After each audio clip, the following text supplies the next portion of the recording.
Hello दोस्तों, आप सभी का स्वागत है मेरे यूट्यूब चैनल में। आज की कहानी है आपके प्यार में भाग 33। चौहान मेंशन। सरगम स्वर की तरफ देख रही थी। उसे भी स्वर के जवाब का इंतजार था। अनामिका की बातें सुनकर इतना तो वो समझ चुकी थी कि अनामिका से पीछा छुड़ाना स्वर के लिए भी आसान नहीं होगा, क्योंकि यहाँ पर बात धड़कन की थी। कितने वक्त बाद तो स्वर को ये पता चला था कि धड़कन उसकी अपनी बेटी है। ऐसे में वो भला कैसे ही कोई रिस्क ले सकती थी। लेकिन क्या वो निहारिका को सच में चौहान मेंशन रहने देगा? निहारिका का चौहान मेंशन रहना मतलब स्वर और सरगम के बीच एक awkward सी सिचुएशन आ जाना। हालांकि अभी तक उन दोनों की शादी नहीं हुई थी, लेकिन उन दोनों की शादी फिक्स होने वाली थी। वो दोनों एक दूसरे से प्यार करते थे और ऐसे में निहारिका का वहां पर आ जाना सच में उन दोनों की खुशियों को बर्बाद करने जैसा था। सरगम की आंखों में आंसू थे और फिर स्वर निहारिका की तरफ देखते हुए बोला, सही कहा तुमने। तुम मेरी जिंदगी का वो ग्रहण हो जिसे मैं चाह कर भी अपनी जिंदगी से हटा नहीं सकता। तुम चौहान मेंशन रहना चाहती हो ना? ठीक है, मैं तुम्हें चौहान मेंशन में रहने की इजाज़त दे रहा हूँ। एक बार पहले भी मैंने तुम्हें अपने बच्चे के लिए बर्दाश्त किया था, ये जानते हुए कि तुम मुझसे प्यार नहीं करती। मैंने तुम्हें अपने पास रखा क्योंकि मुझे मेरा बच्चा सही सलामत चाहिए था। लेकिन जब वो दुनिया में आया तो मैं उसे तुमसे बचा नहीं पाया। पर अब तुम बेशक से यहाँ पर रहो या फिर दुनिया में किसी भी कोने में, धड़कन पर मैं तुम्हारी गंदी नज़र बिल्कुल भी नहीं जाने दूंगा। अभी वो बोल ही रहा था कि निहारिका धड़कन की तरफ देखते हुए बोली, कितनी प्यारी बच्ची है ना, बिल्कुल अपनी मम्मा पर गई है। उसकी बात सुनकर स्वर को बहुत ज्यादा गुस्सा आ रहा था और सरगम की आंखों से तो आंसू और भी ज्यादा तेजी से बहने लगे थे।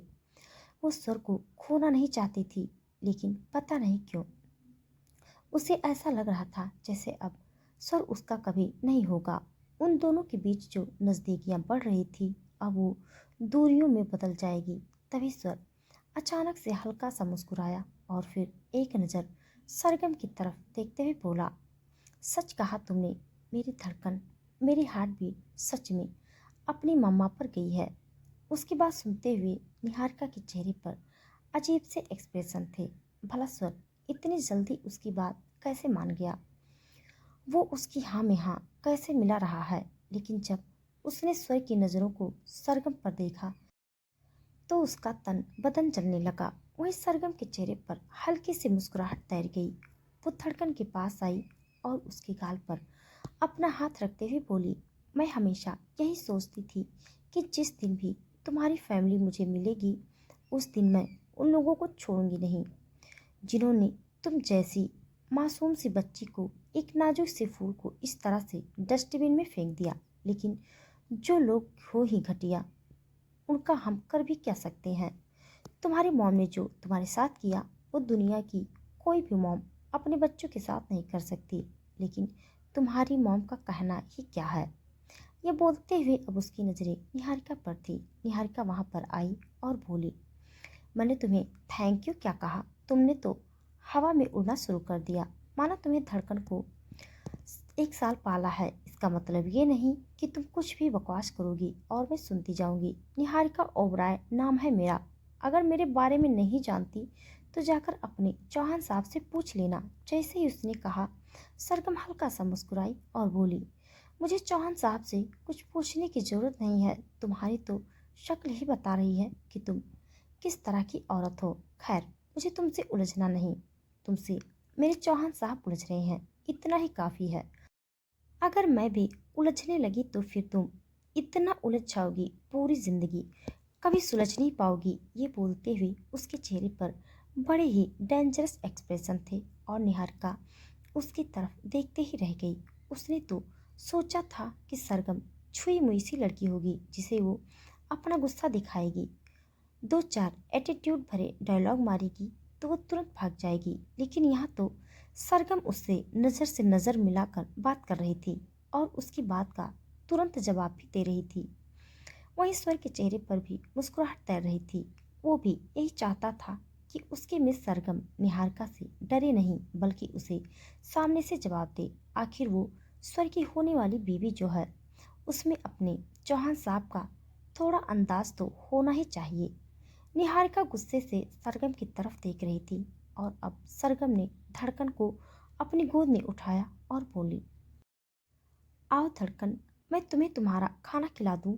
ये बोलकर वो जैसे ही उसे डाइनिंग टेबल की तरफ ले जाने लगी, निहारिका उसे तुरंत रोकते हुए बोली, अगर धड़कन की माँ मैं हूँ तो उसे खाना मैं खिलाऊंगी, तुम्हारी जरूरत नहीं है। उसे ये बोलते हुए सरगम के पास आई। उसने सरगम से धड़कन को छीनने की कोशिश की, लेकिन सरगम ने तुरंत ही उसे धड़कन दे दी और बोली, आहिस्ता आहिस्ता, मैं धड़कन को लेकर कहीं भाग नहीं रही हूँ। तुम्हें उसे मुझसे छीनने की कोई ज़रूरत नहीं है। मैं तो खुद चाहती हूँ कि तुम उसे खाना खिलाओ। आखिर एक माँ हो तुम। हर बच्चे को माँ की ममता मिलनी चाहिए और हर माँ को उसके बच्चे की शैतानियाँ मिलनी चाहिए। निहारिका हैरानी से बोली, मतलब? सरगम मुस्कुराई और बोली, कुछ नहीं, बस यही कि धड़कन को खाना थोड़ा प्यार से खिलाना, वो क्या है ना, उसके साथ अगर फालतू की ज़बरदस्ती और नौटंकी करोगी ना तो पछताओगी। अब तुम जाओ और जाकर धड़कन को खाना खिलाओ। मैं तो आज आराम से खुद नाश्ता करूंगी। चौहान साहब, अगर आपको मेरे साथ खाना है तो देख लीजिए, अगर अकेले खाना है तो खा लीजिएगा। अब माना निहारिका आपकी बीवी है, लेकिन इसका मतलब ये तो नहीं कि आप किसी और के साथ खाना नहीं खा सकते। ये बोलते हुए वो डाइनिंग टेबल पर बैठ गई। निहारिका गुस्से से उसकी तरफ देखते हुए बोली, कितनी बेशर्म लड़की हो तुम। आई मीन, अभी भी स्वर की पहली बीवी इस घर में लौटी है और तुम बेशर्मों की तरह यहाँ पर न सिर्फ रहने की बात कर रही हो बल्कि उसके साथ खाना खाने की भी बात कर रही हो। यू नो व्हाट, ऐसी लड़कियों को क्या कहते हैं? सरगम तुरंत बोली, मुझे बहुत अच्छी तरह से पता है। अगर तुम्हें पता है तो बेशक से कहती रहो, मुझे फर्क नहीं पड़ता। लेकिन इतना जान लो कि मैं उन लड़कियों में से नहीं हूँ जो तुम्हारी बकवास सुनती रहूंगी। माना तुमने चौहान साहब को थोड़ा सा ब्लैकमेल किया और इस घर में रहने की जगह भीख में ले ली, लेकिन मुझसे भीख की उम्मीद भी मत करना। अगर मुझे इस घर से निकालना भी पड़े तो मुझे कोई प्रॉब्लम नहीं। वैसे भी तुम क्या ही ब्लेम डालोगी मुझ पर कि मैं तुम्हारे चौहान साहब को तुमसे छीन रही हूँ, उनकी मिस्ट्रेस। आई मीन, अगर इस तरह का ब्लेम गेम खेलने की कोशिश करना चाहती हो तो बेशक करो। उन्होंने मुझे पूरी पार्टी में अपनी होने वाली वाइफ कहकर इंट्रोड्यूस करवाया है, तो मैं कहीं से गलत साबित नहीं होने वाली।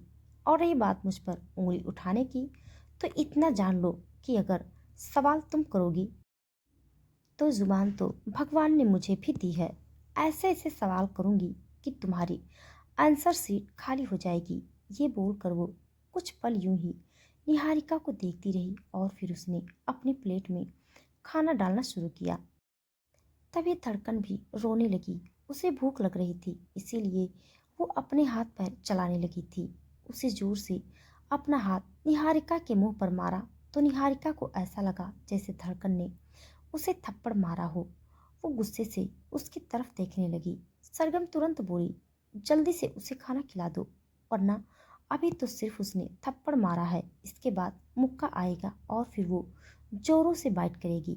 उसके दांत बहुत छोटे छोटे और नुकीले हैं। अगर उसने तुम्हें एक आध बाइट कर दिया ना तो तुम्हारी इस नाजुक सी त्वचा पर हमेशा के लिए दाग रह जाएगा। उसकी बात पर निहारिका गुस्से से जबड़े कस रही थी। उसने धड़कन को अपनी गोद में लिया और डाइनिंग टेबल पर बैठ गई। उसने बोल तो दिया था कि वो धड़कन को खाना खिलाएगी, लेकिन नहीं, उसे बच्चों को खाना खिलाने में कोई इंटरेस्ट नहीं था। इनफैक्ट उसे तो बच्चों को खाना खिलाना भी नहीं आता था। बाकी सब लोग तो मज़े लेकर अब निहारिका की तरफ देख रहे थे। वहीं स्वर हल्का सा मुस्कुराया और मन ही मन बोला, आए तो तुम यहाँ पर मुझे परेशान करने हो निहारिका, लेकिन अगर मेरी हार्ट बीट और लिटिल हार्ट बीट दोनों ने तुम्हारी लंका नहीं जला दी तो मैं भी स्वर चौहान नहीं। अरे यूं ही तो दिल नहीं आया मेरा मेरी हार्ट बीट पर। कुछ तो खास अंदाज होगा ही उसका। ये बोलते हुए वो आकर सरगम के साथ बैठ गया। सरगम का दिल जोरों से धक धक करने लगा। हालांकि उसने खुद स्वर को कहा था कि वो उसके साथ ब्रेकफास्ट करे, लेकिन वो सच में उसके पास आकर बैठ जाएगा ये उसने नहीं सोचा था।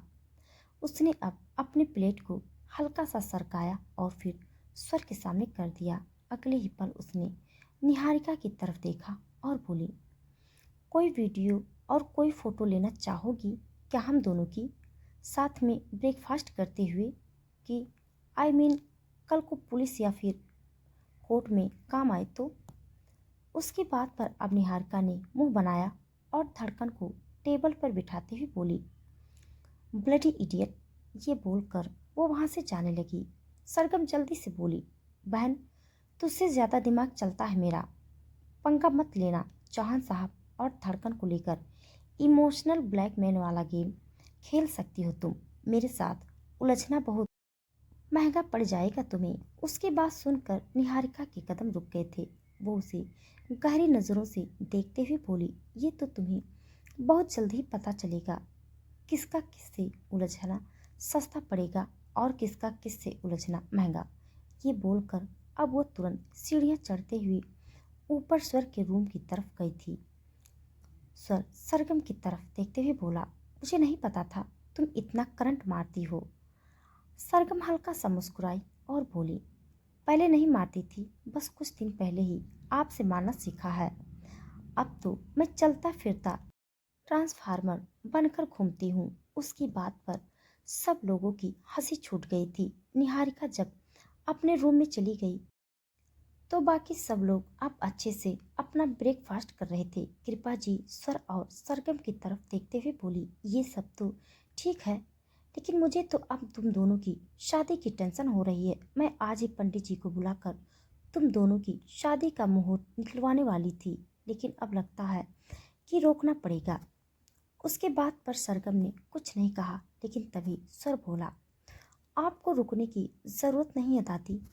अब तक आप मुझे शादी के लिए बोल रही थी और मैं आपकी बात टाल रहा था, लेकिन अब मेरी शादी होकर रहेगी और वो भी आपकी पसंद की लड़की से ही। बस आप इतना बता दीजिए कि यही है ना आपकी पसंद, अगर है तो ठीक है वरना देख लीजिए और कोई। मुझे तो बस आपकी पसंद की लड़की से ही शादी करनी है।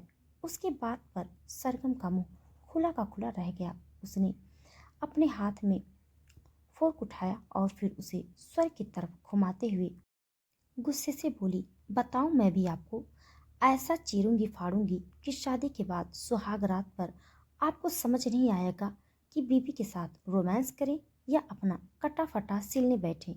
उसकी बात पर स्वर हंसने लगा था। ऊपर रेलिंग से लगकर खड़ी निहारिका ये सब कुछ देख रही थी। वो गुस्से से दांत पीसते हुए बोली, तो शादी के सपने देख रहे हो तुम दोनों, लेकिन मेरे होते हुए तुम्हें खुशियां मिलेंगी ये तुमने सोच भी कैसे लिया? स्वर चौहान, तुम देखो ख्वाब, उन्हें चकनाचूर करने के लिए मैं हूँ और अब तो मैं परमानेंटली यहाँ पर हूँ। मैं भी देखती हूँ कि तुम मेरे सामने इस मिडिल क्लास बदतमीज लड़की से शादी कैसे करते हो। वहीं दूसरी तरफ सब लोग हंसते मुस्कुराते हुए ब्रेकफास्ट कर रहे थे। सरगम ने जल्दी से अपना ब्रेकफास्ट खत्म करके धड़कन को अपनी गोद में उठा लिया था और खुद से उसे खिलाने लगी थी। जैसे ही सबका ब्रेकफास्ट खत्म हुआ सब लोग अपने अपने रूम में चले गए और वहां पर सिर्फ धड़कन, सरगम और सुर रह गया था। सुर सरगम की तरफ देखते हुए बोला, मैं ऑफिस जा रहा हूँ। वैसे मुझे कहने की जरूरत तो नहीं है, बिकॉज आई नो तुम सब कुछ संभाल लोगी, लेकिन फिर भी थोड़ा संभल कर रहना। उसकी बेशर्मी की कोई हद नहीं है। सरगम हल्का सा मुस्कुराई और बोली, आपके साथ रहकर तो मैं भी बेशर्म हो चुकी हूँ चौहान साहब। आपको सच में मुझे कुछ कहने की जरूरत नहीं है। सर तुरंत बोला, सच में मेरे साथ रहकर तुम बेशर्म हो गई हो? जरा बताना मैंने कब बेशर्मी की? उसकी बात पर सरगम मुस्कुरा रही थी। तभी अंबिका वहां पर आई और धड़कन की तरफ देखते हुए बोली, मैं इसे ले जाऊं क्या? सरगम ने अपना चेहरा हाँ में हिला दिया। स्वर अब सरगम के करीब आया और उसकी कमर पर हाथ कसते हुए बोला, जरा बताना मैंने कब बेशर्मी की तुमसे?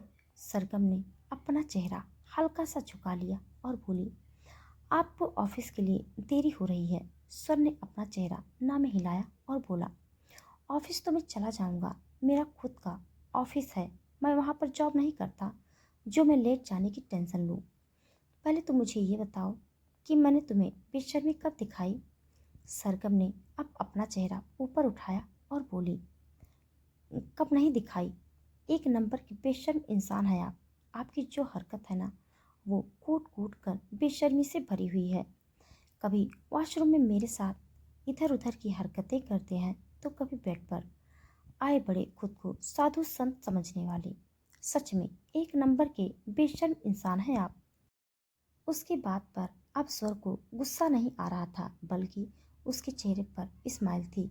उसने अब अपना हाथ सरगम की पीठ पर रखा और फिर से उसे अपने करीब खींचते हुए बोला, अभी तो मैंने कुछ किया भी नहीं और तुमने मुझे बेशर्म का टैग दे दिया।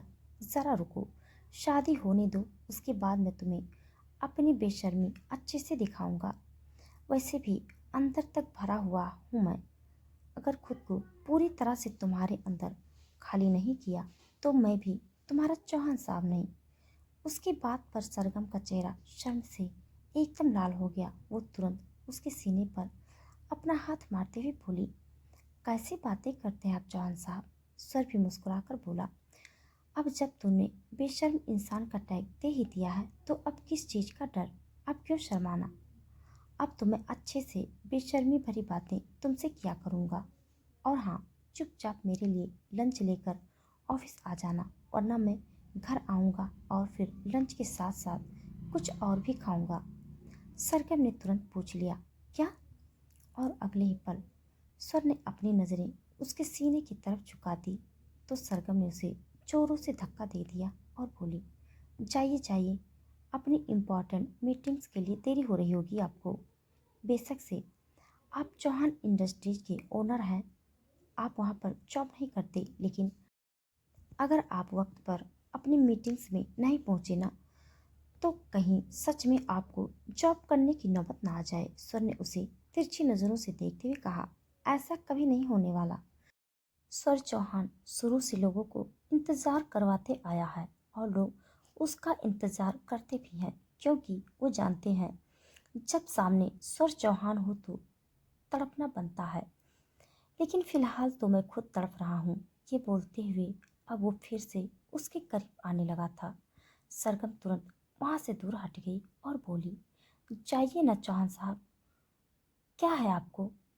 एक तो आपकी पहली बीवी इस घर में आकर बैठ गई और मेरे तन बदन में आग लग रही है, और दूसरा आप इस तरह की हरकतें कर रहे हैं। पता नहीं मुझे क्या क्या हो रहा है। उसकी बात पर सर एक बार फिर से हंसने लगा था। अब उसने अपना कोट उठाया और फिर सरगम की तरफ देखते हुए बोला, लंच लेकर आ जाना, और हाँ, स्वीट डिश मत लेकर आना। ये बोलते हुए उसके चेहरे पर एक बार फिर से नॉटी स्माइल थी और सरगम उसकी बातों का मतलब बहुत अच्छी तरह से समझ रही थी। उसने अब सर के पीछे आकर उसे कंधों से पकड़ा और फिर उसे धकेलते हुए दरवाजे तक लेकर जाने लगी। वो उसे धक्का देते हुए बोली, आप ऐसे नहीं मानेंगे, मुझे ज़बरदस्ती ही आपको घर से निकालना पड़ेगा। ये बोलते हुए अब वो उसे लेकर दरवाजे तक पहुंच गई थी।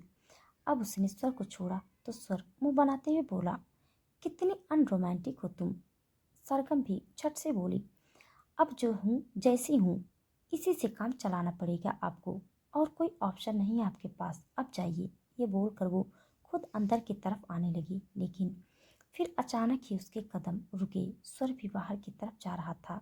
सरगम ने तुरंत उसके आगे आकर उसका रास्ता रोक लिया और फिर उसे प्यार भरी नज़रों से देखने लगी। स्वर जल्दी से बोला, अब ऐसे मत करो, वरना मैं सच में ऑफिस जाने का प्लान ही कैंसिल कर दूंगा और तुम्हें उठाकर सीधा अपने रूम में ले जाऊंगा।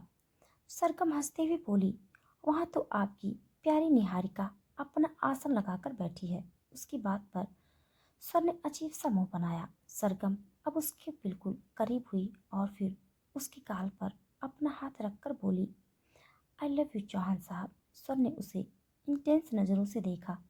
सरगम मुस्कुराते हुए बोली, अब जाइए। स्वर तुरंत बोला, तुम्हें लगता है मेरा जाने का मूड होगा? सरगम जल्दी से बोली, जाइए ना चौहान साहब, मुझे धड़कन के पास जाना है। मुझे पता है अंबिका उसे क्यों लेकर गई, ताकि हम कुछ वक्त अकेले में बिता सकें।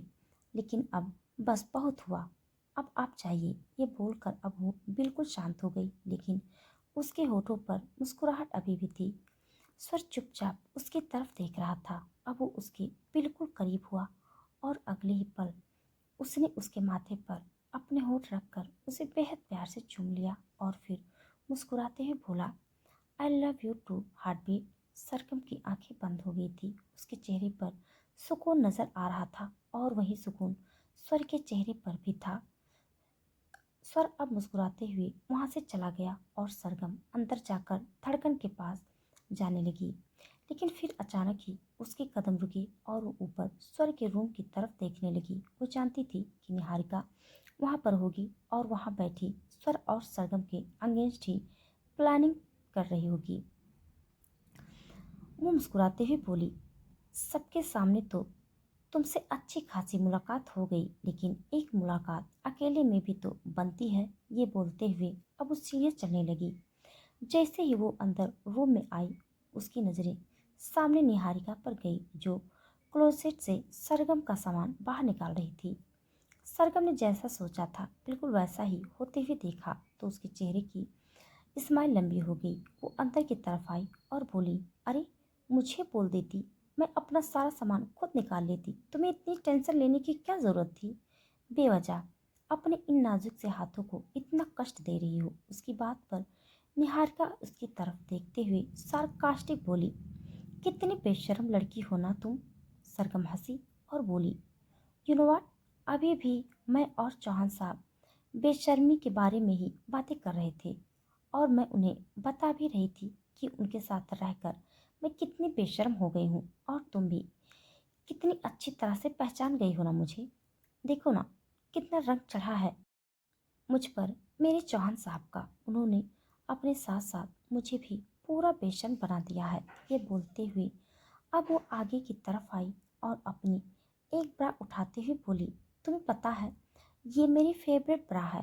निहारिका गुस्से से बोली, ना ही मुझे पता है और ना ही मुझे ये जानने में इंटरेस्ट। सरगम झट से बोली, अरे ये क्या बात हुई? मुझे तो लगा था कि तुम ये पूछोगी कि क्यों क्यों ये मेरी फेवरेट ब्रा है। पर कोई बात नहीं, तुमने नहीं पूछा तो क्या हुआ, मैं हूं ना बेशर्मी की ब्रांड एम्बेसडर। मैं खुद ही बता देती हूँ तुम्हें। एक्चुअली मुझे चौहान साहब ने गिफ्ट की थी। पहले मुझे 32 साइज आता था, लेकिन जब से चौहान साहब के पास इस मेंशन में आई तब से मेरा साइज बढ़ने लगा। जब 32 नंबर टाइट हो गया तो उन्होंने मुझे सारे इनर वेयर न्यू लेकर दिए थे।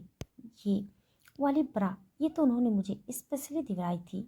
बोल रहे थे कि रेड कलर मुझ पर बहुत अच्छा लगता है। निहारिका गुस्से से दांत पीसते हुए बोली, हाउ चीप। सरगम छट से बोली, ओ बहन जी, चीप नहीं, पूरे 2,000 रुपये की एक ब्रा है। मैं तो 200 से ज़्यादा वाली नहीं लेती थी, लेकिन चौहान साहब ने सीधा 2,000 वाली ले दी। अब बताओ इतनी महंगी ब्रा भी कोई लेता है क्या? जो दिखाई ही नहीं देनी, उस पर इतने पैसे फूकने की क्या ज़रूरत है?